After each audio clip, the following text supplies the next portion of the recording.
Ikaw ang laging nagtutulak.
sila'y paiilan ng may panibagong sigla.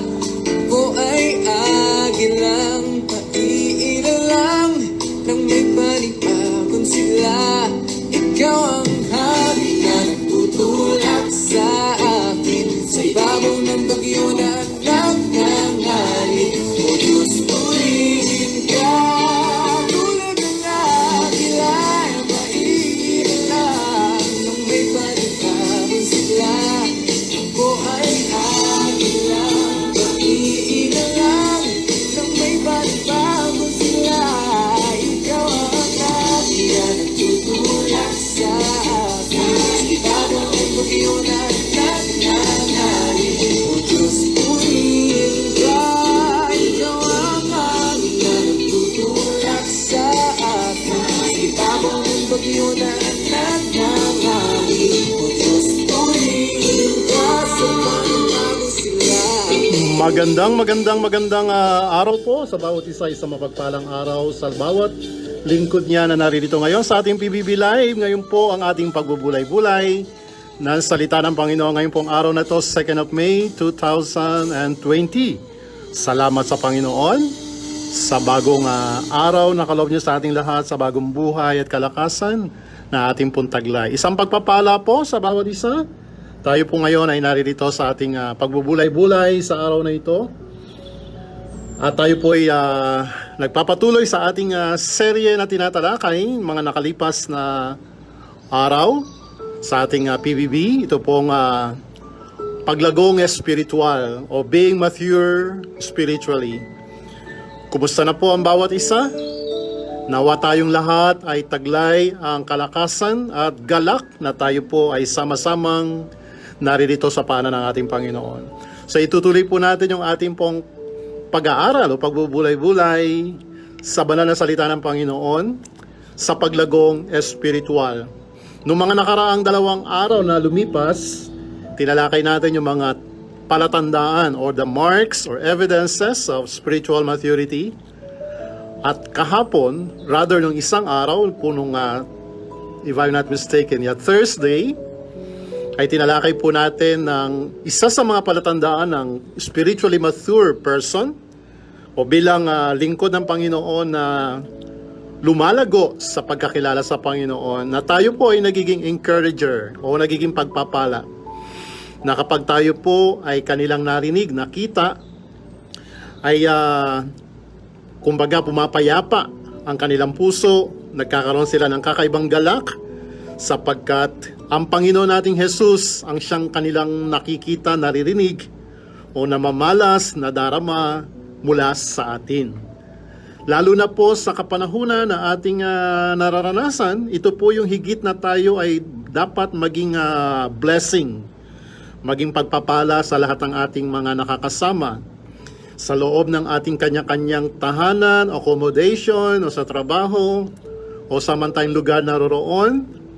Nawa tayo ay nagdadala ng kapayapaan, tayo ay nagdadala ng kasiglahan at higit sa lahat ng pag-asa. At ating naibabahagi ang ating Panginoong Jesus sa bawat isang ating nakakausap o nakakasama kaya. Sapagkat ito po mga palatandaan kung tayo po ay tunay na lumalago sa ating buhay espiritual. Tayo po ay magpapatuloy at ngayon pong araw na ito ay tatalakayin natin ang isa pang palatandaan na tayo po ay lumalago sa ating pagkakilala sa Panginoon, lumalago sa ating buhay espiritual. Ito po yung binabanggit sa James chapter 1:22 o sa Santiago, sa aklat ni Santiago, chapter 1, verse 22. Sabi po rito, "Do not merely listen to the word and so deceive yourselves. Do what it says." Huwag lamang daw po tayong nakikinig sa mga banal na salita ng Panginoon. At pagkatapos, kalilimutan din daw natin. Sapagkat kung ganoon ay dinaraya lamang natin ang ating sarili. Bagkus, gawin, gampanan natin at ipamuhay natin ang ating mga naririnig. Yung ating mga natututunan, yung ating pong mga natatanggap na salita ng Panginoon. Ito po ang isa sa mga palatandaan na tayo ay lumalago sa ating espiritual na katayuan sa harap ng Panginoon. So let us not just be a hearer of God's words, but be doer. Gumaganap, ginagawa. Sapagkat ang sino man daw po, kung itutuloy natin ang pagbasa sa verse 23, sabi roon, If anyone is just a hearer of God's words, kung pinapakinggan lamang daw po natin ang salita ng Panginoon, at hindi niya ginagawa, hindi niya pinamumuhay, ay katulad lamang ng isang tao na humarap sa salamin. At pagkatapos niyang makita ang kanyang sarili sa harapan ng salamin, ay kinalimutan niya na kung ano ang kanyang itsura. Ganun daw po yung mga nakikinig na salita ng Panginoon, subalit hindi naman natin ipinamumuhay. Hindi baga kapag tayo humarap sa salamin, kapag nakita natin na meron tayong mga dumi sa ating mukha, ito'y nililinis natin, inaalis natin. Kaya nga tayo nananalamin upang matiyak natin na maayos ang ating itsura, maganda tayo sa paningin. Nakita mong may dumi ang iyong mukha, may muta ka pa pala sa mata, hindi pa natatanggal, hindi ka pa pala nakapaghilamos. O kaya naman ay buhaghag pang iyong buhok, hindi pa pala nasusuklay. O may dumi sa iyong mukha. Hindi ba inaayos mo muna ang iyong sarili? Kaya ka nanalamin? Subalit kapag hindi daw po natin inayos ang ating sarili, ganun din daw po may tutulad. Ang sino man nakikinig lang ng salita ng Panginoon, pero hindi naman niya ipinamumuhay, ay tulad lang ng isang taong nanalamin, na nalaman niya na meron siyang dumi sa kanyang mukha, ay hindi naman niya inalis. At marami po sa ating ganyan, sa ating mga kasamahan. Huwag na po tayong lumayo o tumingin sa iba. At ating isipin na kung sino o meron tayong kakilalang ganyan. Ay suriin po natin ang ating mga sarili. Baka naman tayo po itong tinutukoy dito sa James 1:22. Laging nakikinig, laging present sa PBB, o kaya naman sa mga pag-aaral ng salita ng Panginoon, ang dami-daming natatanggap na salita ng Panginoon at naririnig, subalit deadma lang. Kinakalimutan natin pagkatapos, ipapasok sa ating tainga, ilalabas din naman sa kabila. Ang isa po sa palatandaan na tayo, ang bawat isa ay lumalago sa ating pagkakilala sa Panginoon, ay yaon pong sumusunod tayo sa ipinagagawa ng Panginoon. Kapag tayo kanyang tinuturuan, kapag tayo kanyang sinasabihan, at may pinapatanggal sa atin ng Panginoon, pinapaalis, at sinasabi ng ating Panginoon sa atin, anak, hindi ko kagustuhan o hindi ko gusto ang iyong gawi. Nais ko na ikaw ay sumunod o alisin mo na ang uri ng ganyang buhay sapagkat yan hindi makabubuti sa iyo. Nakakarinig tayo ng mga paalala ng Panginoon at minsan hindi lang paalala, minsan tayo po ay pinapalo pa ng Panginoon kasi nga ayaw nating sumunod. Subalit minsan deadma lang. Kumbaga, ang dami-dami ng salita ng Panginoon and yet hindi natin ginagampanan, hindi natin pinamumuhay. Tayo lang daw po, muli nais kong ulitin, kapag ganyan daw po ang ating gawi, ay para lamang tayong nanalamin. Nakita natin na may dumi ang ating muka, subalit hindi naman natin ito nilinis. Kung kaya sa oras na ito, kung tayo po ay kinakausap ng Panginoon, at kapag nakita natin ang ating sarili sa harapan ng Panginoon na meron pala akong dapat gawin, meron pala akong dapat alisin, meron pala akong dapat baguhin sa aking buhay, tayo po ang kailangan na po tayong magdesisyon at wag nating i-deadma lang ang salita ng Panginoon. Wag nating baliwalain lang ang salita ng Panginoon. Sapagkat nasasayang ang araw, ang oras, katulad po ngayon, ilang minuto ang ating inilalaan sa pakikinig. Pero kung hindi naman natin papansinin at kung hindi naman natin susundin, kung hindi naman natin ipamumuhay, ang salita ng Panginoon ay sayang lang. Ito pong ating inilagi sa ating pakikinig ng salita ng Panginoon. Kapag tayo po ay nakikinig lang at hindi nating ginagampanan o ginagawa o ipinamumuhay ang salita ng Panginoon, ano po ang pwedeng mangyari sa atin? Unang-una, madali tayong madaya ng kalaban. Madali tayong malinlang.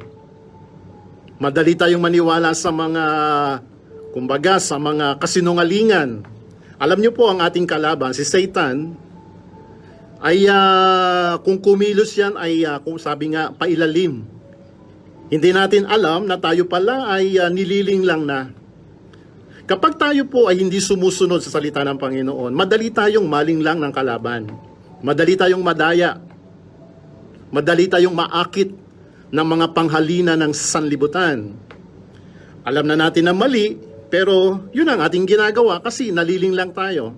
Akala natin tama, akala natin maganda, pero yung pala kapahamakan ang dulot nito.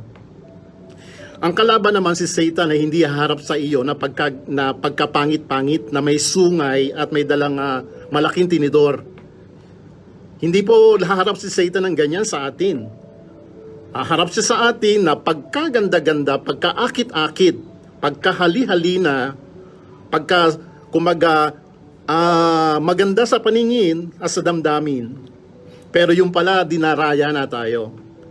Yung pala tayo ay napaririwara na, napapahamak na. At hindi natin alam na daraya tayo kasi nga, hindi natin sinusunod o hindi natin ipinamumuhay ang salita ng Panginoon. Kapag tayo po ay nakikinig lamang at hindi natin ipinamumuhay ang salita ng Panginoon, tayo po ay nananatiling sanggol sa harapan ng Panginoon, meaning infant, hindi lumalago, hindi lumalaki. Nakakita na ba kayo ng tao na pagkapanganak ay hindi na lumaki, nanatiling bansot, nanatiling pandak? Hindi ba nais natin pagkapanganak natin o pagkapanganak sa atin, tayo ay nais ng ating mga magulang na lumaki o tayo man din, dapat kailangan lumaki. Pagamat magandang tignan yung mga maliliit, sabi nila cute. Pero sa spiritual po, acute yan. Hindi maganda sa paningin. Para kang si Bonjing. Alam niyo po si Bonjing? Pagkalaki-laking mama, pero ay may tangan-tangan na tsupon sa kanyang bunganga.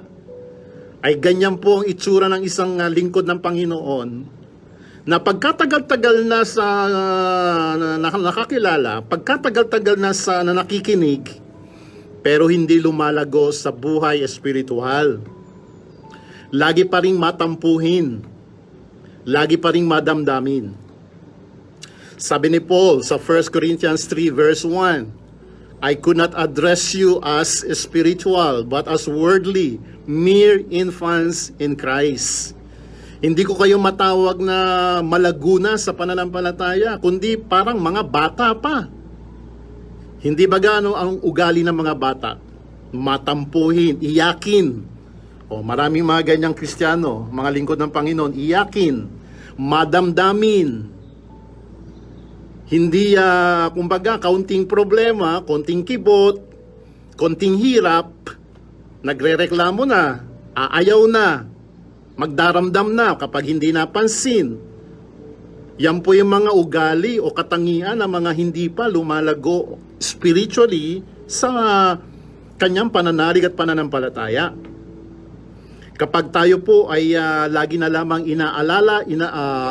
inaalalayan dahil baka tayo ay madapa, ay matatawag po tayong mere infants in Christ, hindi pa lumalago.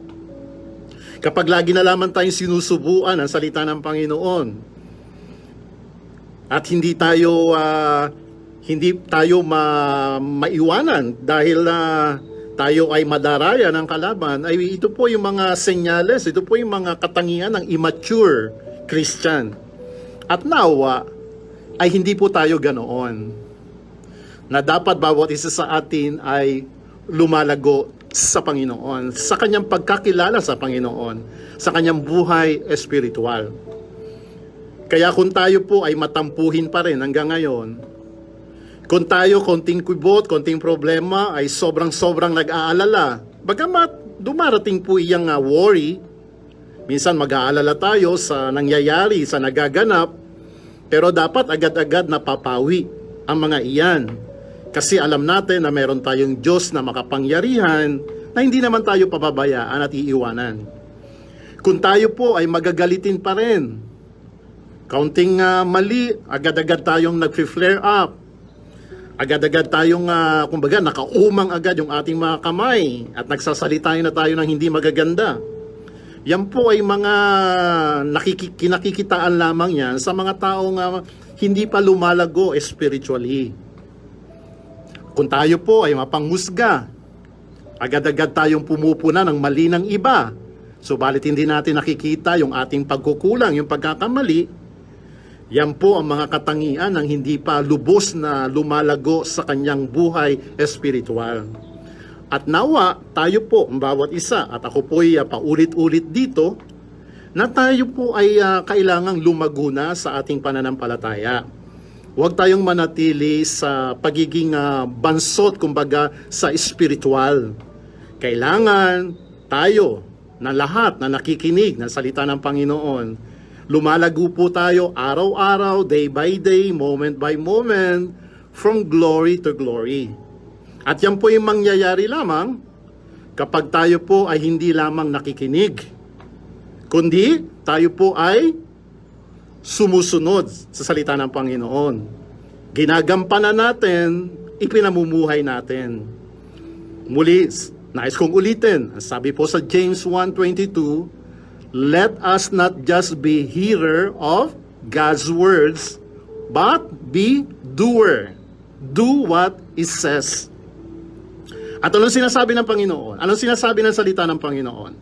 Dapat daw tayo ay matutong magmahal, marunong magmahal, at nagmamahal, maging sa mga hindi kaibig-ibig. Dapat habang tumatagal tayo sa pakikinig ng salita ng Panginoon, habang nadaragdagan ng taon ng ating buhay espiritual, lalo tayong nagiging loving, nagiging mapagmahal. May mga Kristiyano, may mga lingkod ng Panginoon, lalong nagiging masungit, lalong nagiging mapanghusga, sa halip na dapat matuto tayong maging mapagmahal, mapagpatawad, umuunawa at nakakaunawa. Ito po ang dapat nating gawin at ito po ang dapat nakikita sa atin. Huwag lamang nating pinapakinggan ang salita ng Panginoon, kundi gampanan natin ating ipamuhay.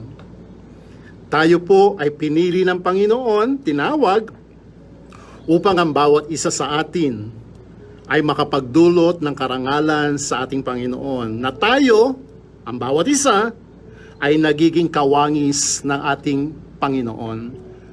Meron pong isang kwento, isang agila, yung kanyang mangitlog itong agila, nahulog yung isang itlog doon sa kumpol ng mga itlog ng mga manok. So napasama yung itlog ng agila doon sa itlog ng mga manok. At nung nililiman nung inahing manok, yung mga itlog, ay kasamang naliliman itong itlog ng agila. So therefore, pare-pareho itong lumabas yung mga sisiw doon sa itlog, hanggang lumalaki yung mga sisiw, kasama din yung agilang, yung bagong silang na, o sisiw na agila. So, akala niya, manok din siya, yung agila na iyon. Kaya kung ano yung gawin ng mga sisiw hanggang lumaki na isang manok, akala ng agila ay ganun din siya. Kasi yun ang kanya-kanya mga kasama. Pero siya po ay isang agila. Yung mga manok, mabababa lang yung kanilang mga lipad, hanggang mga bakuran lang, hanggang ibabaw lang ng puno. Pero yung agila ay mas mataas pa, hanggang sa iba, mataas pa kaysa sa ulap ang nalilipad ng isang agila. So balit dahil hindi niya alam na siya isang agila, mababa lang yung kanyang lipad. Minsan ganun po tayo sa ilan sa atin. Tayo na mga lingkod ng Panginoon, ay may napakagandang plano ang Diyos sa ating lahat, na tayo ay mananagumpay, na tayo ay magiging matibay, matatag, maging sa mga gitna ng mga unos at bagyo at problema. Pero kung tayo po'y titignan, para tayo mga basang sisiw. Kaunting problema ay lugmok na agad. Nananamlay na agad. Nanghihina na agad. Nag-aalala na agad. Para tayo mga basang sisiw. Tayo po'y hindi sisiw. Tayo po'y mga agila. Tulad ng isang agila, ikakampay natin ang ating pakpak at tayo ay lilipad ng pagkataas-taas at ating malalagpasan maging ang mga unos at bagyo sa ating buhay. Yan po ang ating pakatandaan, we are like an eagle. At ang sino man daw po naghihintay sa Panginoon ay matutulad sa isang agila. Magkakaroon ng kalakasan na tulad ng isang agila. Maikakampay niya ang kanyang mga pakpak at lilipad siya ng pagkataas-taas at pagkatayog-tayog. Gayon din po ang bawat isa sa atin. Huwag tayong manatiling isang sisiw. Huwag tayong manatiling parang isang batang paslit na nagtatampo o nag-aalburuto, na laging na lamang nagdaramdam. Dapat tayo lumalago na po sa ating pananampalataya. At ito po ay para sa ating lahat. Ang salita ng Panginoon ay para po sa ating lahat. Hindi sa kasama natin, hindi sa katabi natin ngayon, hindi sa kapitbahay natin, hindi sa ating biyanan, hindi sa ating mga kaibigan. Sa atin po. Tayong kinakausap ng Panginoon. Kung kaya tayo po, bawat isa sa atin ay dapat na pong lumalago sa ating pananampalataya. Let us not just be hearer of God's words, but be doer. Sabi po sa Mateo chapter 7 verse 24, ang sino man daw pong nakikinig ng salita ng Panginoon, subalit hindi naman niya ito ipinamumuhay, ay tulad ng isang taong mangmang na nagtayo ng kanyang bahay sa buhanginan. Dumating ang malakas na bagyo, malakas na unos, malakas na hangin. Dahil ang kanyang bahay ay nakatayo lamang sa buhanginan, ito'y bumaksak ng pagkalakas-lakas. Ang pagkalakas-lakas ng kanyang pagbaksak. Subalit ang sino man daw po na nakikinig na salita ng Panginoon at ito'y kanyang ipinamumuhay, ay tulad ng isang matalinong tao na nagtanim ng kanyang bahay sa batuhan. Dahil sa batuhan ito itinayo, ito'y matatag, matibay. Kaya dumating man ang malakas na unos, malakas na bagyo, ay siya po ay ang kanyang bahay ay hindi matitinag, matatag pa rin at hindi maguguho. Dahil ito'y nakatayo sa batuhan, sa salita ng ating Panginoon at sa ating Panginoong Yesus na siyang pundasyon ng ating pananampalataya. Ito po ang ating gawin. Huwag lamang tayo nakikinig, kundi pamuhay po natin ang salita ng Panginoon. Maging matalino po tayo. Huwag tayong maging mangmang sa pakikinig at pagtanggap ng salita ng Panginoon. Muli po, itong ating baunin, ating isapuso, at hindi lamang pinakinggan, kundi po ating ipamuhay ang salita ng Panginoon. Patuloy po natin pagnilay-nilayan ang salita ng Diyos at tayo po ay magpasalamat sa Panginoon sa ating natanggap at narinig na banal na salita ng ating Diyos. Be doer of God's words, not just be hearer. Sa gitna ng kadiliman, liwanag ang iyong binibigkas. Sa sakit at karamdaman, sa latay mo, Jesus, ang kinakagalingan.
Tunay nga, Panginoon, kami po ay nagpapasalamat sa inyong mga banal na salita na aming natanggap at narinig sa araw na ito.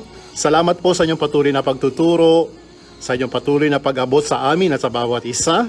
Amin pong tatanggapin, pangahawakan ang inyong mga banal na aral, ang inyong mga katuruan sa amin. Hindi lamang po namin ito papakinggan o pinakinggan, kundi ito po ay aming isa sa puso at higit sa lahat ipapamuhay po ng bawat isa.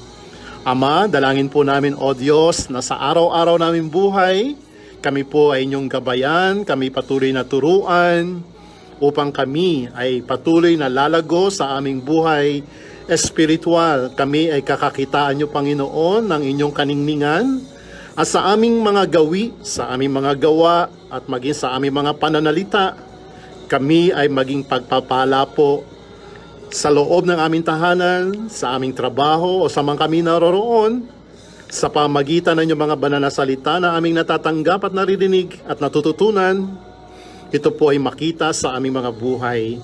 Salamat po, Ama, sa inyong mga banal na aral na patuloy niyo pong ibinibigay sa amin. Ito po ay pangahawakan namin, dadalhin po namin sa araw-araw, at siya po namin magiging gabay.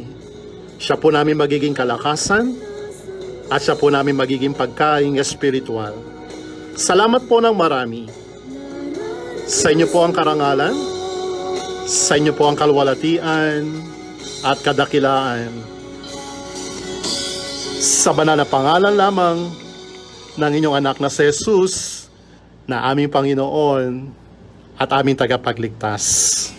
Amen and amen.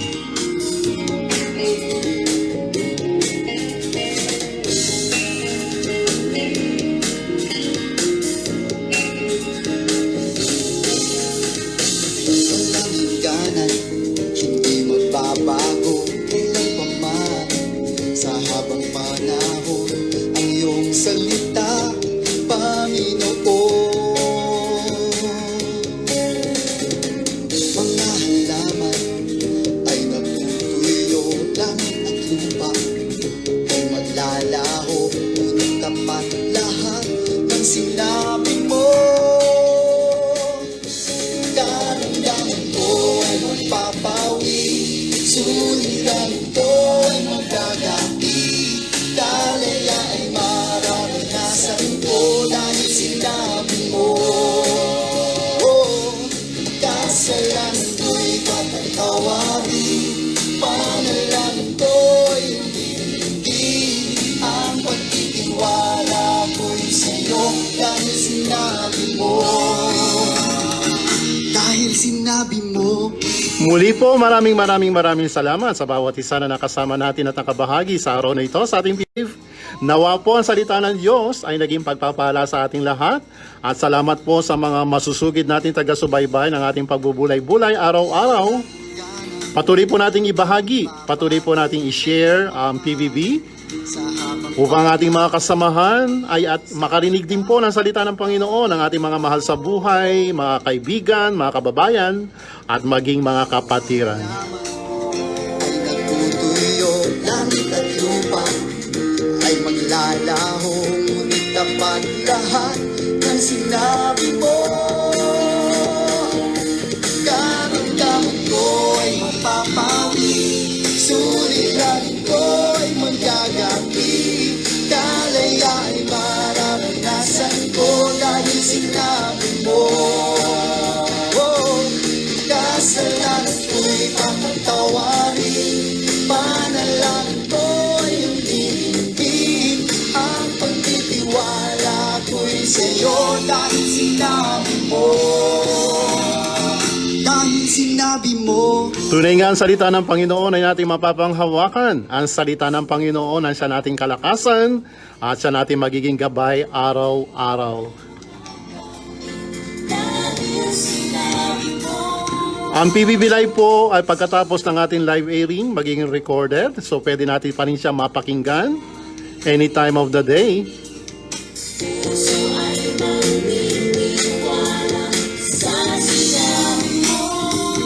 Akin din po kayong inaanyayahan na pakinggan po yung ating mga PBB na inilagay po natin sa YouTube. Nasa YouTube na po ang ating PBB.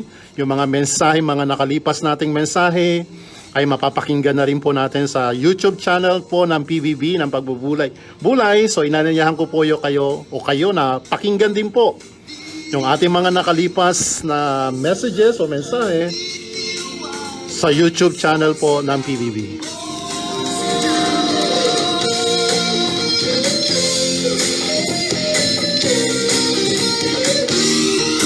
Muli maraming salamat. Nais ko pong batiin ang mga kasamahan po natin sa gitna ng silangan. Hindi lamang po dito sa ating lugar, kundi maging dyan sa Qatar at maging sa Hong Kong at sa Pilipinas.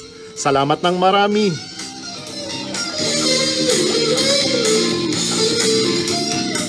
Pagpalain po tayo ng Panginoon at patuloy na ingatan ng ating Diyos sa inyo pong kinaroroonan sa ngayon. Patuloy po tayong manatili sa loob ng ating mga tahanan at sa ating mga bahay. Keep safe habang tayo po ay nasa lockdown pa rin.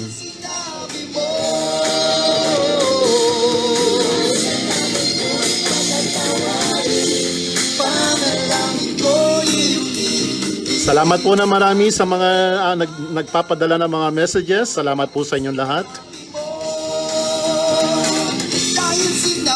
Muli po itong inyong lingkod, Pastor Mas Chavez sa PBB. Hanggang muli po sa darating na bukas. Magsama-sama po tayo sa ganitong paring oras.